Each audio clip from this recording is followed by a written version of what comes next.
2026-27 পর্যন্ত একটা অর্থনৈতিক মন্দা চলতে পারে। বলবে কিছু কিছু লোক যে ভবিষ্যৎবাণী করতেছে, আবার এটা ভবিষ্যৎবাণী নয়। আপনি বর্তমান সম্পর্কে খবর রাখেন না বলেই বর্তমানকে আপনার ভবিষ্যৎ মনে হচ্ছে, যদিও বা বর্তমান প্রেক্ষাপটে একজন মুসলিম ভালো থাকতে পারে না। বর্তমান প্রেক্ষাপট এতই খারাপ, কিয়ামতের আলামতগুলো এমন ভাবে প্রকাশ হয়েছে এখন যে একজন ইমানদার মুসলিমের পক্ষে নিশ্চিন্তে থাকা আর ভালো থাকাটা খুব কষ্টকর। তারপরেও নবী সাল্লাল্লাহু আলাইহি ওয়াসাল্লাম আমাদেরকে দিক নির্দেশনা দিয়েছেন যে যখন ফিতনার যুগ আসবে, ফিতনার যুগ বলতে চতুর্দিক থেকে ফিতনার ফাসাদ। ফিতনা ফাসাদ কেমন, মানে আল্লাহ রাব্বুল আলামিন কোরআনে একটা বিষয় বলছেন, সমাজ তার উল্টা চলছে, এগুলো ফিতনা।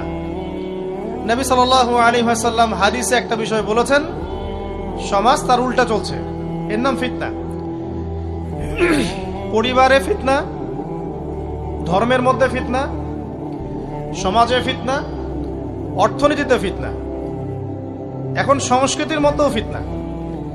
তো এই ফিতনাময় পরিবেশে নবী সাল্লাল্লাহু আলাইহি ওয়াসাল্লাম বলেছেন যে কেউ যদি ঈমান এবং আমলের উপরে, মানে নবী সাল্লাল্লাহু আলাইহি ওয়াসাল্লামের আদর্শের উপরে সবর করতে পারে, টিকে থাকতে পারে, তার জন্য 50 জন শহীদ সাহাবীর নেকি হবে ইনশাআল্লাহ।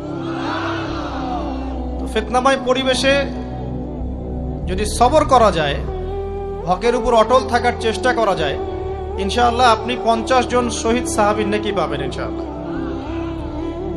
তো প্রত্যেকটা ক্ষেত্রেই আপনি ফিতনা পাবেন। পরিবারের দিকে তাকাবেন, দেখবেন পরিবারের বন্ধনগুলো আগের মতো নাই, প্রচুর ডিভোর্স হচ্ছে, স্বামী স্ত্রীর বিচ্ছেদ প্রচুর বেড়ে গেছে। তারপরে সন্তান সন্ততি আমাদের পরিবারে যারা আছে, দেখবেন এরা বেশিরভাগই দুনিয়াদার হয়ে গেছে, দিনের খুব একটা ফিকির নাই। বেশিরভাগ পরিবারের সদস্য দেখবেন নামাজ কালামের এখন ধার ধারছে না। ম্যাক্সিমাম পরিবার থেকে আস্তে আস্তে পর্দাটা কিন্তু শিথিল হয়ে যাচ্ছে। আপনি ব্যক্তি জীবনের দিকে তাকিয়ে দেখেন, গর্বের সাথে আমরা বলি না যে 90% মুসলিমের বাংলাদেশ, দেখবেন মেজরিটি সংখ্যক মুসলিম 5 ওয়াক্ত নামাজ জামাতে পড়ে না। বেশিরভাগ মুসলিম দেখবেন আল কোরআন বিশুদ্ধ করে তেলাওয়াতও করতে পারে না। তো এরপরেও আমরা দাবি করি যে আমরা প্রকৃত মুসলিম, জান্নাত আমাদের জন্য অপেক্ষা করছে। আসলে বাস্তবতা এমন নয়।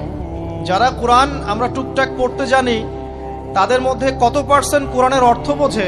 এই আল্লাহ পাকের কিতাব আমার হাতে আছে, এই কিতাবের অর্থ কতজন বোঝে, এটা একটা চ্যালেঞ্জ। যারা কোরআন পড়তে জানি আমরা, তাদের প্রতি চ্যালেঞ্জ, দেখেন তাদের মধ্যে কত পার্সেন্ট মানুষ কোরআনের অর্থ বলতে পারবে। আর অর্থটা যে জানা জরুরি, এই বিষয়টাও আমরা এখন জনগণকে বোঝাতে ব্যর্থ হচ্ছি। কোরআনের অর্থটা যে বোঝাটা জরুরি, এটা বোঝাতেও ব্যর্থ হচ্ছে। কারণ আমরা সবাই প্রত্যেক হরফে 10 নেকি পেতে চাই। কোরআন তেলাওয়াত করলে প্রত্যেক হরফে 10 নেকি হবে, এই তো। তো এই কনসেপ্ট যখন আমার মাথায় ঢুকে গেছে, আমি ওখানে নিজেকে থামিয়ে দিয়েছি। অর্থ বুঝে গবেষণা করলে এবং কোরআন কেন্দ্রিক জীবন ব্যবস্থা গড়লে যে আরো বেশি নেকি হয়, এটা আমার মাথায় নাই। প্রত্যেক হরফে 10 নেকি তো আপনি পাবেন তেলাওয়াত করলে, কিন্তু অর্থ বুঝে এর ভিতরে ঢুকলে, গবেষণা করলে এর মূল স্বাদটা পাওয়া যায়, এটা আমরা বুঝতে পারছি না। দেখবেন বেশিরভাগ মানুষ কোরআনের অর্থটা জানে না। আবার আমরা যারা টুকটাক ভাঙাচুরো অর্থ জানি, তারা আবার দেখবেন কোরআনের সমস্ত আদেশ মেনে চলতে পারছি না এবং কোরআনের সমস্ত নিষেধও বর্জন করতে পারছি না। সমস্যা কিন্তু এখানেও থেকে গেছে। আবার কোরআনের ব্যাখ্যায় আছে হাদিস। তো এই হাদিসকে কেন্দ্র করে কোনো বিভ্রান্তির সুযোগ ছিল না, কিন্তু এখানেও আমরা বিভিন্ন জাল এবং বানোয়াট হাদিসের উপর আমলও শুরু করেছি। হাদিসের নামে এমন অনেক কিছুই চলছে সমাজে যেগুলোর সাথে হাদিসের কোনো সম্পর্ক নাই। আমি বলতে চাচ্ছি যে হাদিসের নামে আবার সমাজে এমন অনেক আমল চালু আছে যেগুলোর সাথে আবার হাদিসের কোনো সম্পর্ক নাই। তো দেখুন, ধর্মের মধ্যেও সমস্যা থেকে গেছে। আবার আমরা সবাই মুসলিম, আমাদের সবার ইউনাইটেড থাকার কথা। মুসলিম একটা জাতি, তাদের আল্লাহ একজন, রাসূল একজন, কেবলা এক, তাদের সবার মধ্যে একটা ইউনিটির কথা ছিল।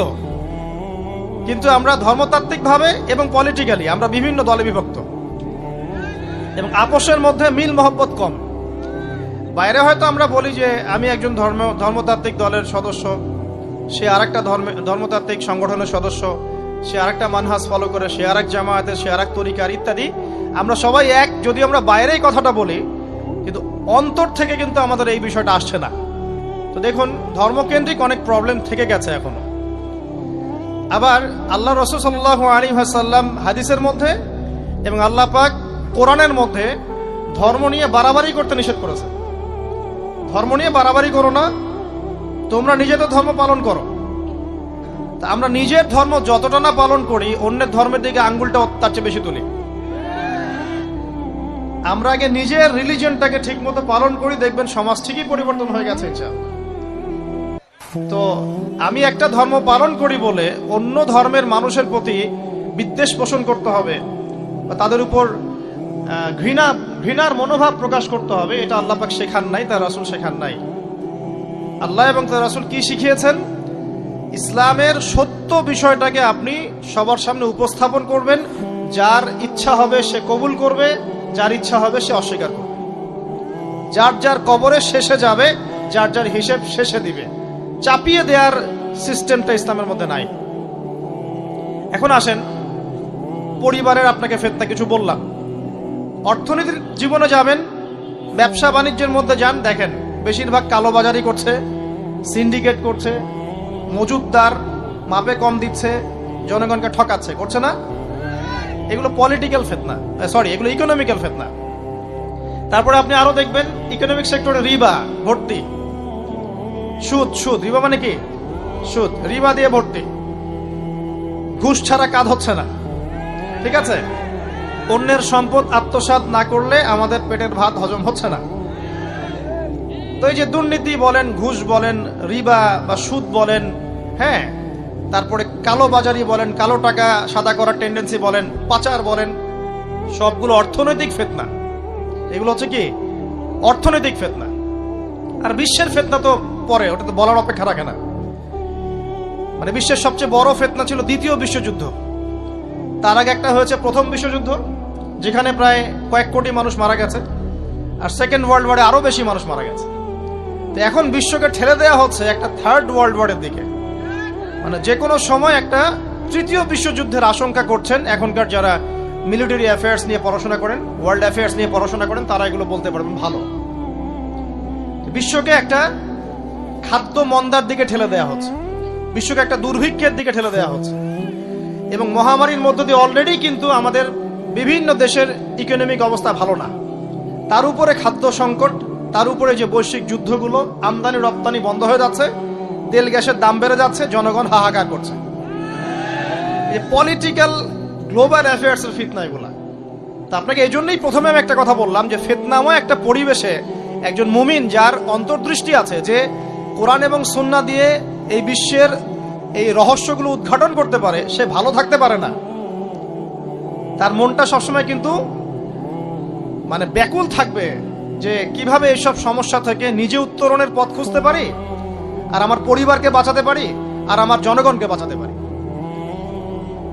আর যদি আপনি আত্মকেন্দ্রিক হন, স্বার্থপর হন, তাহলে নিজের চটকায় তেল দিবেন, নিজে ভালো থাকলেই বাপের নাম। তো দেখুন, এই জামানার কথাই নবীজি বলছেন সাল্লাল্লাহু আলাইহি ওয়াসাল্লাম, তোমাদের সামনে এমন একটা যুগ আসছে, নবীজি বলছেন জামানা সবরিন, কঠিন জামানা, যে জামানায় ঈমান নিয়ে চলাটা হবে হাতের মধ্যে আগুন নিয়ে চলার মতো। নবীজি বলছেন ওই সময়ে সাহাবী জিজ্ঞাসা করছেন, ইয়া রাসূলুল্লাহ, আমি ওই সময়ে কি করব? ওই সময় আমি কি করব? আমাকে কি পরামর্শ দিচ্ছেন? নবী সাল্লাল্লাহু আলাইহি ওয়াসাল্লাম বলছেন, হে আমর ইবনে আস, তুমি ওই সময় বাড়িতে অবস্থান করো, বাসায় থাকো, বিনা প্রয়োজনে বাড়ির বাইরে এসো না। ওই সময় তুমি নিজের পাপের জন্য আল্লাহর কাছে ক্রন্দন করতে থাকো, বিনা প্রয়োজনে বাড়ির থেকে বের হয়েও না। আর মানুষের সাথে এত বেশি মেলামেশা করো না, নিজে তোমার আমল, তোমার গুনাহ নিয়ে ব্যস্ত থাকো, তোমার পাপের জন্য আল্লাহর কাছে কান্নাকাটি করো, ইনশাআল্লাহ তুমি নাজাত পেয়ে যাবে। এটা একটা অপশন, মানে ফিতনাময় পরিবেশে আপনি কিভাবে বাঁচবেন এটা একটা অপশন। আরেকটা হাদিসে গিয়ে নবী সাল্লাল্লাহু আলাইহি ওয়াসাল্লাম বলছেন যে যখন এমন ফিতনাময় পরিবেশ আসবে তখন যদি তোমরা এই আমর বিল মারুফ নাহি আনিল মুনকার, সৎ কাজের আদেশ অসৎ কাজের নিষেধ, আমার সুন্নতের উপর অটল থাকতে পারো, তাহলে তোমরা 50 জন শহীদের নেকি পাবে। সাহাবায়ে কেরাম বলছেন, ইয়া রাসূলুল্লাহ আমিনহুম আও মিন্না, তাদের মধ্যে 50 জন নাকি আমাদের মধ্যে 50 জন শহীদ? নবী করিম সাল্লাল্লাহু আলাইহি ওয়াসাল্লাম বলছেন, বাল মিনকুম, বরং তোমাদের মধ্যে 50 জন শহীদ। এটা অপশন নাম্বার 2।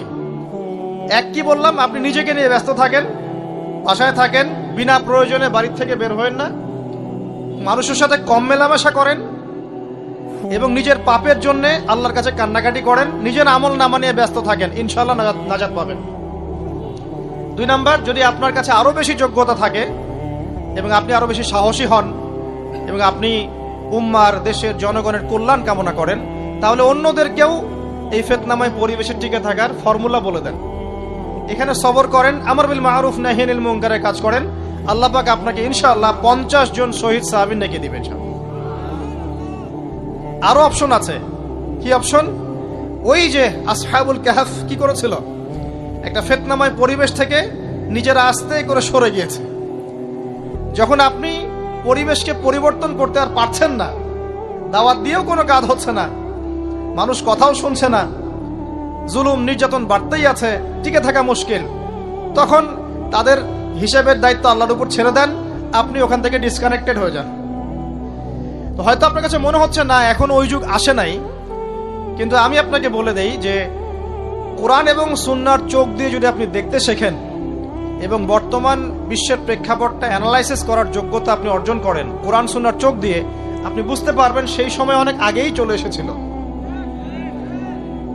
এখন ফিতনা এবং ফাসাদময় এই পরিবেশে আমরা কি করতে পারি, ছোট স্কেলে, বড় স্কেলে না, ছোট স্কেলে। আমি আজকে বড় বিষয় নিয়ে কথা বলতে আসি নাই, কারণ আমি চিন্তা করলাম যে আসলে প্রথমে যদি ব্যক্তিকেন্দ্রিক বিষয়টা ঠিক না হয়, বড় বিষয় আলোচনা করে কোনো লাভ নাই।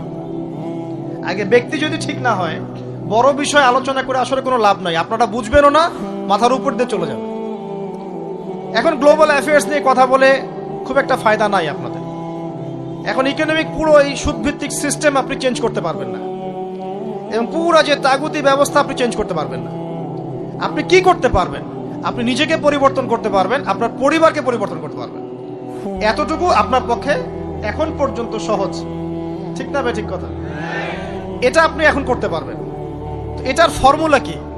ফর্মুলা ঘাটতে গিয়ে আল্লাহ পাক আমার মাথার মধ্যে একটা হাদিস নিয়ে এসে দিলেন, কারণ আমি বিশ্বাস করি যে আপনারা বলছেন মৌলানা আল্লামা, আমি আসলে এমন কিছু নই, এই কথাগুলো আসলে আমার সাথে যায় না। আমি নিতান্তই একজন ছোট মানুষ এবং তালেবে ইলম, জ্ঞানের পথের পথযাত্রী, আর আমি তালেবে ইলম হয়ে থাকতে চাই। আমি মুফতি নই, আমি মুহাদ্দিস, মুফাসসির বা এই যে শব্দগুলো আপনারা বলছেন, এমন কিছুই নয়। আসলে কিয়ামতের মাঠে আমি জান্নাতে যেতে পারবো কিনা আমি নিজেই জানি না। যখন কোনো মানুষ নিজেকে অনেক বড় মনে করা শুরু করবে, বুঝে নিবেন সেই ইবলিসের আনুগত্য করা শুরু করেছে আর কি। কারণ ইবলিস বলেছিল আবা ওয়াস্তাকবারা, আমি খলাকতানি মিন নার ওয়া খলাকতাহু মিন তিন, আমাকে সৃষ্টি করেছেন আগুন দিয়ে, আদমকে সৃষ্টি করেছেন মাটি দিয়ে, আমি কেন আদমকে সিজদা করতে যাব? তো এটা ইবলিসের চরিত্র, আবা ওয়াস্তাকবার, সে উদ্ধত হয় এবং অহংকার প্রদর্শন করে। তো আমি মনে করি যে আমি কিছু বলি না, আল্লাহ রাব্বুল আলামিন আমাকে বলার তৌফিক দেন মাত্র, আলহামদুলিল্লাহ। তা আমার মাথায় একটা হাদিস আসছে, সকাল থেকে ঘুরছে। সেটা হচ্ছে, দেখুন, বারা ইবনে আযিব রাদিয়াল্লাহু আনহু থেকে বর্ণিত হাদিসটা আসছে এবং হাদিসটা বিশুদ্ধ। এখান থেকে আমি মূল আলোচনা যাচ্ছি যে একদিন আনসার মানুষদের মধ্যে, আনসার কারা? আমাদের আনসার বাহিনী। আনসার কারা? যারা মুহাজির সাহাবীদেরকে আশ্রয় দিয়েছিল মদিনায়, তাদেরকে কি বলা হয়? আনসার। তাহলে শব্দটা সুন্দর না? তাহলে আমাদের বাহিনীর নামটাও সুন্দর, মাশাআল্লাহ। তো আনসার সাহাবীদের মধ্যে একজন ইন্তেকাল করেছেন, ইন্না লিল্লাহি ওয়া ইন্না ইলাইহি রাজিউন। এখন তাকে দাফন করা হচ্ছে, আর নবী সাল্লাল্লাহু আলাইহি ওয়াসাল্লাম কবরের পাশে চুপ করে বসে পড়লেন। তার বসা দেখা দেখি বাকি সাহাবীরাও তাকে ঘিরে গোল করে বসে পড়লেন। তারা বলছেন, আমরা এমন ভাবে এখানে বসেছিলাম যেন আমাদের মাথার উপরে পাখি এসে বসতে পারে, চুপচাপ, কোনো নড়াচড়া নাই। দেখেন রাসূলের সাথে বসার সুন্নত দেখেন। কোরআন এবং হাদিসের মাহফিলে বসার কিন্তু সুন্নত আছে। এখানে বসে দুনিয়াবি এত গল্পগুজব করা যাবে না, এই মোবাইল টোবাইল হাবিজাবি নিয়ে এত ব্যস্ত থাকা যাবে না, দিলের কান দিয়ে শুনতে হবে, ঠিক আছে? আদব আছে, না হলে কথা আপনার উপর তাসির করবে না। তারা এমন ভাবে বসেছিলেন যেন মাথার উপরে পাখি বসতে পারে। সুবহানাল্লাহ। এবার নবী করিম সাল্লাল্লাহু আলাইহি ওয়াসাল্লাম বলছেন যে যখন মাইয়েতকে কবরে শোয়ানো হয় তখন সে তাকে দাফন করে যাওয়া ব্যক্তিদের হাঁটার খসখস আওয়াজ শুনতে পায়। এরপরে তাকে যখন শুইয়ে দেওয়া হয়, সে যদি মুমিন ব্যক্তি হয় তাহলে তার মাথার দিকে তার সলাত এসে দাঁড়িয়ে যায়। দুনিয়াতে আপনি যে নামাজগুলো পড়েছেন, আমি যে নামাজগুলো পড়ছি, এগুলো মাথার দিকে দাঁড়িয়ে যায়। ডান দিকে চলে আসে তার সওম মানে কি? রোজা। বাম দিকে চলে আসে যাকাত। যাকাত মানে কি? যাকাতের সাথে তো আমরা পরিচিত নই। আমরা ওই যে রাস্তাঘাটে যে দান খয়রাতগুলো উঠানো হয় এগুলোর সাথে খুব পরিচিত, তাই না? কত টাকা, কত পয়সা, কি কি গান করে আর টাকা কালেকশন করে না? অনেক সময় দেখা যায় রাস্তায় যাচ্ছি আমরা গাড়ি নিয়ে, পারলে গাড়ির সামনে এসে হুমড়ি খেয়ে পড়বে টাকা নেওয়ার জন্য। এইভাবে টাকা কালেকশন করতে কে শিখিয়েছে ইসলামে?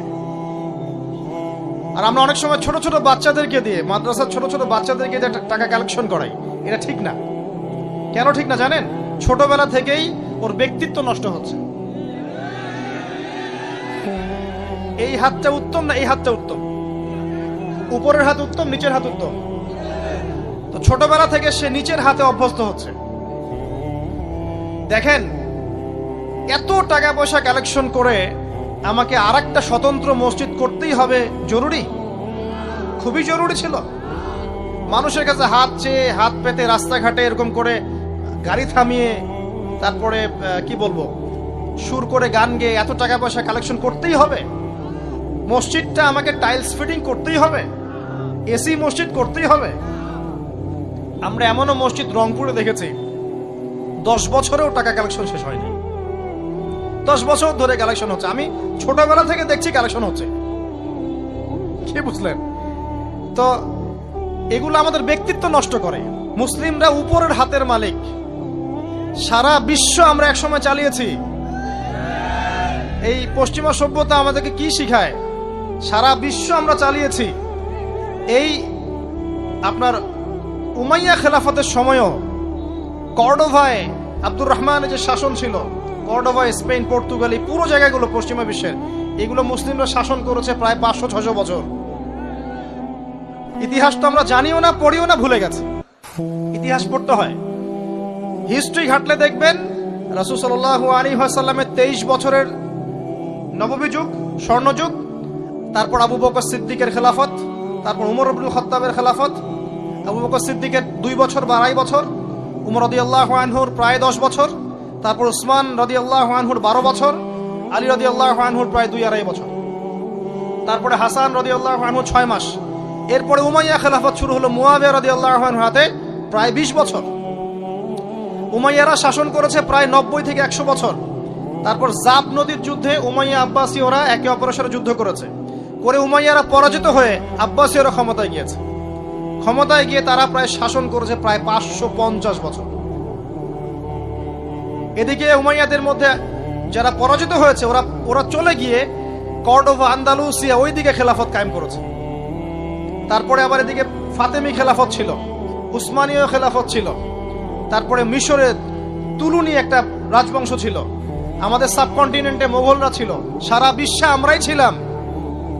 ইতিহাস তো ভুলে গেছে। তা আমরা সবসময় উপরের হাত ছিলাম, উপরের হাত। আমরা দিতাম, মানুষ নিত। আর এখন কি হচ্ছে? আমরা এখানে আমরা চাই, মানুষ দেয়। আর ওরা কি আর এমনি দেয়? ওরা চড়া সুদ দিবে না?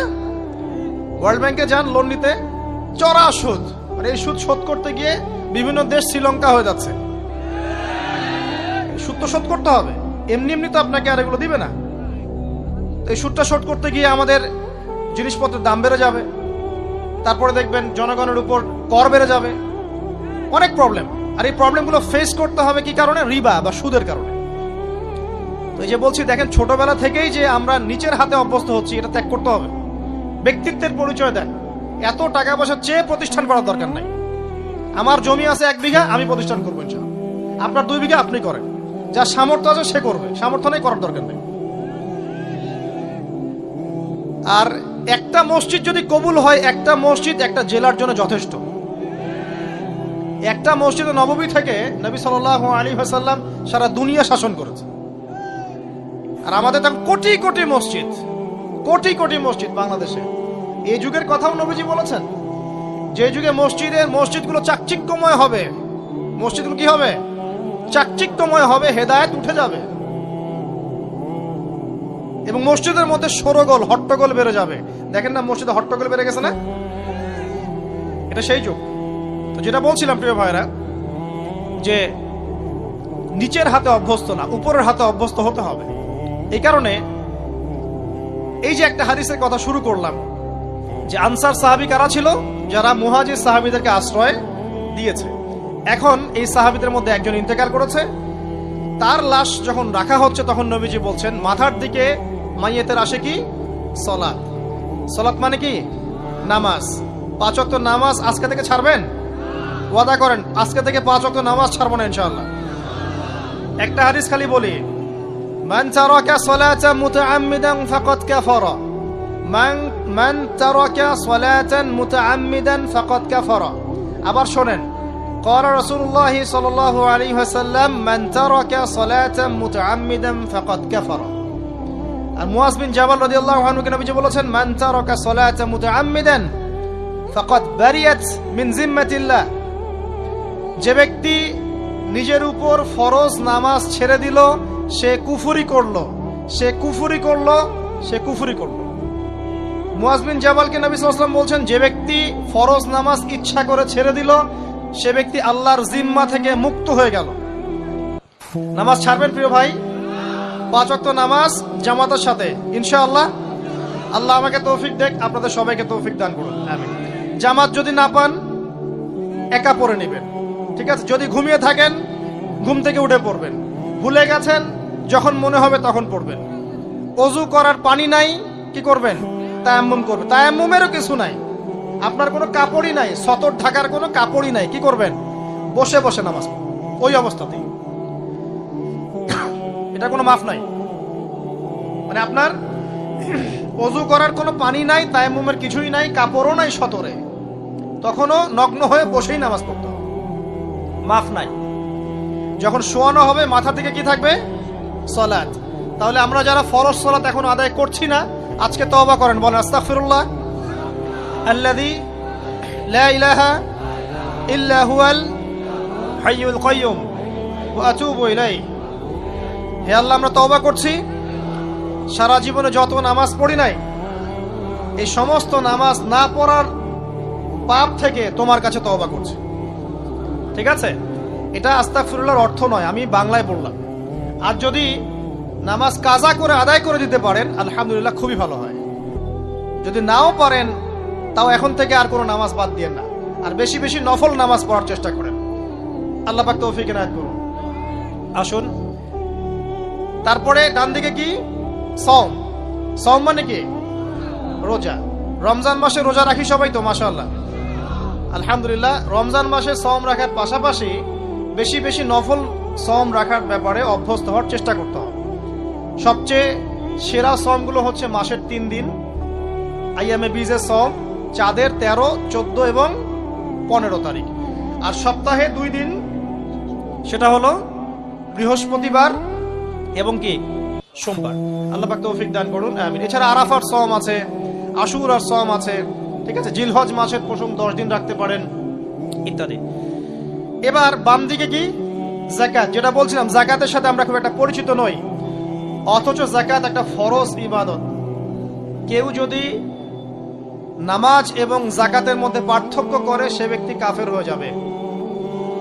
কেউ যদি মনে করে নামাজ আমি মানি, যাকাত আমি মানি না, তাহলে কাফের হয়ে যাবে। নিসাব পরিমাণ সম্পদ হলে প্রত্যেক মুসলিমের উপর যাকাত ফরজ, ঠিক আছে? এবং এই যাকাতই হচ্ছে আপনার ইসলামিক অর্থনীতির মূল ভিত্তি। কিভাবে জানেন? ব্যবসা এবং যাকাত এটা কি করে? এটা একটা মার্কেটের মধ্যে সম্পদ ঘুরতে থাকে। আমি বুঝাচ্ছি আপনাকে। মনে করেন আপনি ব্যবসা করছেন এবং যাকাত দিচ্ছেন। যাকাত কারা দিবে? যারা যাকাতের নিসাব পরিমাণ সম্পত্তি রাখে, মানে কিছুটা ধনী তারা। তো তারা ব্যবসা করছে, মাশাআল্লাহ। ব্যবসা যখন করে, ব্যবসায় কি থাকে? লাভ থাকে, লস থাকে, লাভ থাকে, লস থাকে। লাভও হতে পারে আপনার, লসও হতে পারে। আর সুদে কি শুধু লাভ, লস আছে? লস নাই। পার্থক্য বোঝেন। এখন ব্যবসা যখন আপনি করবেন, এই টাকা বা মূল যে ক্যাপিটাল যেটা বলে অর্থনীতির ভাষায়, এটা মার্কেটের মধ্যে সার্কুলেট করতে থাকবে। আজকে আপনি ধনী, লাভ করেছেন, কালকে লস করবেন, এই ধন আরেকজনের হাতে চলে যাবে। সে আবার ব্যবসা করছে, সে লাভ করলে সম্পদ তার হাতে থাকলো, লস করলে আরেকজনের হাতে। মানে এই মানিটা, ক্যাপিটাল যেটা, এটা মার্কেটের মধ্যে ঘুরতে থাকে, ঘুরতে থাকে। আজকে কেউ ধনী, কালকে কেউ ধনী, আজকে কেউ ফকির, কালকে কেউ ধনী, এভাবে। এখানে আল্লাহ পাক যাকে ইচ্ছা হয় ধন দেন, যাকে ইচ্ছা হয় দরিদ্র করেন। এটা আল্লাহ পাক নিয়ন্ত্রণ করেন। আবার এর মধ্যে যারা ধনী হবে তারা আবার যাকাত দিবে। কাকে যাকাত দিবে? যে গরিব তাকে। এই কারণে অর্থনৈতিক সাম্য থাকবে এবং টাকা, ক্যাপিটাল মার্কেটে সার্কুলেট করতে থাকবে। এটা হচ্ছে ইসলামিক ইকোনমিক্স। বুঝতে পারছি না মনে হয়। আর রিবায় কি হবে? রিবায় কোনো লসের চান্স নাই। মানে এখানে ধনী আরো ধনী হতে থাকবে, গরিব আরো গরিব হতে থাকবে, প্লাস যাকাতও দিবে না। তখন সমাজের একটা অংশ অনেক ধনী হবে, আর একটা অংশ একদম মাটিতে পড়ে যাবে, কোনো ব্যালেন্স হবে না। এই কারণে বিশ্বের একটা অংশ, ওই বিশ্বের একটা বড় অংশ যারা সুদখোর, যেখান থেকে সুদ এসেছে, ওইটা আস্তে আস্তে ধনী হয়ে গেছে এবং বিশ্বের বহু কান্ট্রি আস্তে আস্তে দারিদ্র সীমার নিচে চলে আসছে। এটা শুধু ব্যক্তির ক্ষেত্রেই নয়, এটা সমাজের ক্ষেত্রেই নয়, পুরো বিশ্বেটা হচ্ছে। তো এই হলো রিবা এবং ব্যবসা ভিত্তিক, যাকাত ভিত্তিক ইকোনমিক সিস্টেমের পার্থক্য, বেসিক ডিফারেন্স। রিবার মধ্যে আল্লাহ পাক তার হাত উঠিয়ে নেন, আল্লাহ পাক সেখানে আর ইন্টারফেয়ার করেন না। ঠিক আছে, সুদ খাচ্ছ, তুমি তোমার মতো চলো। আর ব্যবসা ভিত্তিক ইকোনমিক্স চললে আল্লাহ পাক সেখানে কাউকে ধন দিবেন, কারো কাছ থেকে নিবেন। আপনার ধন নিয়ে আমাকে দিবেন, আমার ধন নিয়ে আপনাকে দিবেন। আর আমি যদি ধনী হই, আমি আবার যাকাত দিব, সেই যাকাতের টাকা আবার আপনার হাতে যাবে, কেউ না খেয়ে মরবে না। তো সামনে এই যে বলা হচ্ছে 2023 সাল, শুধু 23 সাল না, আমার অবজারভেশন 2026-27 পর্যন্ত একটা অর্থনৈতিক মন্দা চলতে পারে। বলবে কিছু কিছু লোক যে ভবিষ্যৎবাণী করতে যাওয়া, এটা ভবিষ্যৎবাণী নয়। আপনি বর্তমান সম্পর্কে খবর রাখেন না বলেই বর্তমানকে আপনার ভবিষ্যৎ মনে হচ্ছে। আমাদের অনারেবল মিনিস্টার যারা আছেন ওদেরকে জিজ্ঞাসা করেন, তাদেরকে জিজ্ঞাসা করেন, তারাও বলছেন যে 2023 সাল থেকে 26 সাল খাদ্য মন্দার মধ্যে যাবে। দেখেন নাই? তারা এই কথা বলছেন কারণ তারা বুঝতে পারছেন ওয়ার্ল্ডের অবস্থা ভালো না। এখানে একটা সলিউশন বলছে, ইচ্ছা হলে আপনি গ্রহণ করতে পারেন, ইচ্ছা হলে নাও করতে পারেন। আমার তো চাপিয়ে দেওয়ার কোনো ক্ষমতা নাই। ফাযাক্কির ইন্নামা আনতা মুযাক্কির, আপনি শুধু উপদেশদাতা। লাস্তা আলাইহিম বিমুসাইতির, আপনি কারো প্রতি দারোগা নন। কি উপদেশ? এই যে যাকাত, যেটা যাকাত, আমাদের যাকাত যেটা আসে, এটাকে একটু বড় পরিসরে কালেক্ট করার চেষ্টা করতে হবে। করে যদি আমরা সুষ্ঠু বন্টন করতে পারি গরিবদের মাঝখানে, ইনশাআল্লাহ কেউ খাদ্য অভাবে মারা যাবে না ইনশাআল্লাহ। আল্লাহ পাক আমাদেরকে বোঝার তৌফিক দান করুন। এর পাশাপাশি তারা যেটা বলেছেন, ইকোনমিক সেকশনের লিডার যারা আছেন তারা যেটা বলছেন এটা ঠিক বলছেন। তারা বলছেন কৃষিভিত্তিক অর্থনীতির কথা বলছেন, এটার সাথে আমি 100% একমত। কারণ আল্লাহ পাকের কোরআন, এই কোরআনের মধ্যে বেশিরভাগ যে অর্থনীতির কথা এসেছে তা হচ্ছে কৃষিভিত্তিক অর্থনীতি। এটা কি জানেন? হয়তো জানেন না। কোরআনে যত ইকোনমিক সিস্টেমের কথা আসছে তার মধ্যে সবচেয়ে বেশি এসেছে কৃষিভিত্তিক অর্থনীতির কথা, তারপর ব্যবসা এবং যাকাত। অতএব তারা ঠিকই বলেছেন, দেশের যারা ইকোনমিক সেকশনে গবেষণা করছেন তারা ঠিক কথাই বলেছেন যে কৃষিভিত্তিক অর্থনীতি হচ্ছে আমাদের অর্থনৈতিক মন্দা দূর করার অন্যতম উপায়। ঠিক বলেছেন, আমি একমত। তো যাকাত যেটা কথা বলছিলাম, বাম দিকে যাকাত আসবে। তো যাকাত আমরা দিব তো ইনশাল্লাহ ভাই। যাদের শোনেন, বাংলাদেশে এমন অনেক শিল্পপতি আছে যাদের একজনের যাকাতের টাকা দিয়ে একটা গ্রাম চলতে পারে। আর যাকাতের টাকা কিন্তু শুধু এক বছরে আসবে না, প্রতি বছরেই ঘুরে ঘুরে আসবে। মনে করেন যে আপনাদের এলাকার মধ্যে অনেক বিত্তশালী আছেন, আমি দোয়া করি মন থেকে আল্লাহ পাক বিত্তশালীদের অন্তরটাকে নরম করে দিক এবং ওসমান রাদিয়াল্লাহু আনহুর মতো দানশীল করে দিক। আমরা দোয়া করি, আমরা কারো খারাপ চাবো? সবার জন্য হেদায়েতের দোয়া করব। টাকা থাকতে তো সমস্যা নাই, কিন্তু টাকা থেকে যদি উসমান রাদিয়াল্লাহু আনহু হতে না পারলাম তাহলে সমস্যা। টাকা থাকতে কোনো সমস্যা নাই, ধন আপনাকে আল্লাহ দিতেই পারে। এই ধনটাকে উসমান গনি রাদিয়াল্লাহু আনহুর মতো আল্লাহর পথে বিতরণ করে দেন, ইনশাআল্লাহ আল্লাহ পাক আপনাকে জান্নাতুল ফেরদৌস দান করবেন। তো অনুরোধ থাকবে, দেখেন আপনারা যদি একটা এলাকার জাকাত কালেক্ট করতে পারেন, মনে করেন কথার কথা এখানে কিছু মেয়ে আছে যারা খারাপ পথে পা বাড়িয়েছে, আমার কথা বুঝতে পারছেন? আচ্ছা, এরকম পল্লী অনেক জায়গায় আছে না? 1 বছরের জাকাতের টাকা দিয়ে সমস্ত যৌন পল্লীর মেয়েদেরকে কাজ দেয়া সম্ভব, কর্মে আনা সম্ভব। ওদেরকে কাজের ব্যবস্থা করে দেন, ওরা কখনোই এই সেক্স ওয়ার্কারের কাজ করবে না ইনশাআল্লাহ। কোনো মেয়ে এই কাজ করতে চায় না, আমার মতে কোনো মেয়ে চায় না যে ইজ্জত বিক্রি করে খাবো, কোনো মেয়ে চাবে? কখনো চাবে না। ওকে আপনি ভালো কাজের ব্যবস্থা করে দেন এই জাকাতের টাকা দিয়ে, দেখবেন ইনশাআল্লাহ সে ওই খারাপ পথ ছেড়ে দিয়েছে। অনেক দেখবেন দরিদ্র মানুষ আছে যে পড়াশোনা করার কোনো সুযোগ নাই, টাকা পয়সা নাই, পড়াশোনা করতে চায় কিন্তু টাকা পয়সা নাই, দিনের জ্ঞান অর্জন করতে চায়, দেশকে কিছু দিতে চায়, টাকা নাই। তাকে আমরা হেল্প করতে পারি না? পারি। অনেক মানুষ আছে মাদক দ্রব্য বিক্রি করছে, তাকে বুঝান, দিনের হেদায়েত দেন যে ভাই আমি তোমাকে আরো ভালো চাকরি দিব, ভালো ব্যবসা দিব, তুমি ছাড়বা কিনা? বলবো আমি ছেড়ে দেবো ইনশাআল্লাহ। বুঝালে ছেড়ে দেবে ইনশাআল্লাহ। এই যে মেগা প্রজেক্ট যেটা কথা বলি আমরা, আত্ম উন্নয়নমূলক বলেন, যুব উন্নয়নমূলক বলেন, বা কান্ট্রি ডেভেলপমেন্টের কথা বলেন, এখানে জাকাত একটা বড় শক্তি হতে পারে। তবে এটাকে সুষ্ঠুভাবে কালেক্ট করতে হবে এবং জাকাতের যে 8টা খাত আছে এই খাতগুলোতে সুষ্ঠুভাবে বন্টন করতে হবে। অমুসলিমদেরকেও জাকাত দেওয়া যায়, জানেন? অমুসলিম যদি কেউ থাকে, দরিদ্র, তাকেও জাকাত দিয়ে সহযোগিতা করা যায়। আমরা সহযোগিতা করি না বলেই তো ওই যে পশ্চিম থেকে লোকজন এসে সহযোগিতা করে খ্রিস্টান বানাচ্ছে এখন সবাইকে। আরো বাড়বে দিন দিন, দেখেন আমরা তো সহযোগিতা করছি না। আপনার পাশে আপনার প্রতিবেশী না খেয়ে মারা যাচ্ছে, আপনি যাচ্ছেন না। এখন তো অন্য কেউ এসে যদি সাপোর্ট করে, ও তো তার দলেই ভিড়বে, তখন স্বাভাবিক। এটাই হচ্ছে এখন। আল্লাহ বোঝার তৌফিক দান করুক আমাদের। বাম দিকে মাইয়াতে থাকবে কি ভাই? যাকাত। তারপরে পায়ের দিকে চলে আসবে তার আত্মীয়তার সম্পর্ক রক্ষার ইবাদত, তার এই যে অন্যান্য দান সদকা, তার নফল আমল, তার তাসবিহ তাহলিল, তার কোরআন তেলাওয়াত ইত্যাদি পায়ের দিকে চলে আসবে। এখানে একটা হাদিস এসেছে, সূরাতুল মুলক যে ব্যক্তি রাতের বেলা তেলাওয়াত করবে, কোন সূরা ভাই? তাবারাকাল্লাযী বিয়াদিহিল মুলক ওয়া হুয়া আলা কুল্লি শাইইন কাদির। এই সূরা যে ব্যক্তি রাতের বেলা করে তেলাওয়াত করবে, ইনশাআল্লাহ সূরা মুলক ও কবরে তার সাথে থাকবে এবং কবর আযাব থেকে সূরা মুলক তাকে বাঁচাবে ইনশাআল্লাহ। আমি বুঝাচ্ছি যে কি অবস্থাটা হবে। এবার দুজন ফেরেশতা মাথার দিক থেকে আসবেন, আসতে চাইবেন, সালাত বলবে এখান দিয়ে আসা যাবে না, এদিক দিয়ে আসা যাবে না। ডান দিক দিয়ে আসতে চাইবেন, এদিক দিয়ে আসা যাবে না। বাম দিক দিয়ে আসতে চাইবেন, যাকাত বলবে এদিক দিয়ে আসা যাবে না। পায়ের দিক দিয়ে আসতে চাইবেন, আমলগুলো বলবে এদিক দিয়ে আসা যাবে না। তখন যাই হোক তারা আসবেন। এটা তাদের, এটা কথা কি? এটা কথাটা হচ্ছে যে সলাতের গুরুত্ব, মানে সে সলাত আদায় করেছে, সে আমার হক আদায় করেছে, আমি তার পক্ষে আছি, এটা পক্ষে বোঝাচ্ছে। রোজা বলবে আমি ওর পক্ষে আছি, তাকে আপনি কোনো শাস্তি দিবেন না, আমি তার পক্ষে আছি। আপনারা দুজন তাকে শাস্তি দিবেন না, আমি যাকাত তার পক্ষে আছি, এটা পক্ষে থাকার কথা। তারপরেও তারা আসবেন, চোখগুলো হবে নীল এবং কালো বর্ণ, নীলাভ চোখের, কালো। মুনকার নাকি উঠে বসিয়ে দেওয়া হবে। এবার 3টা প্রশ্ন। প্রথমে প্রশ্ন হচ্ছে কি, মান রব, তোমার রবকে? তখন মুমিন বান্দা বুক ফুলিয়ে বলবে রব্বি আল্লাহ, আমার রবকে আল্লাহ। পৃথিবীতে যে ব্যক্তি আল্লাহর সাথে শিরিক করে নাই, আল্লাহর তাওহীদের উপর থেকেছে এবং তার উপরে মৃত্যুবরণ করেছে, ইনশাআল্লাহ সে ব্যক্তি এর উত্তর নির্দ্বিধায় দিতে পারবে ইনশাআল্লাহ। আর দুনিয়াতে যে বা যারাই আল্লাহর সাথে শিরিক করবে, আল্লাহর সাথে শিরকের পাপে লিপ্ত হবে, ওই অবস্থায় মারা যাবে, তাওহীদের উপর থাকবে না, কোশ্চিন কালেও মান রব্বুক উত্তর দিতে পারবে না। তারপরে প্রশ্ন হয়ে যাবে মা দীনুক, তোমার দিন কি ছিল?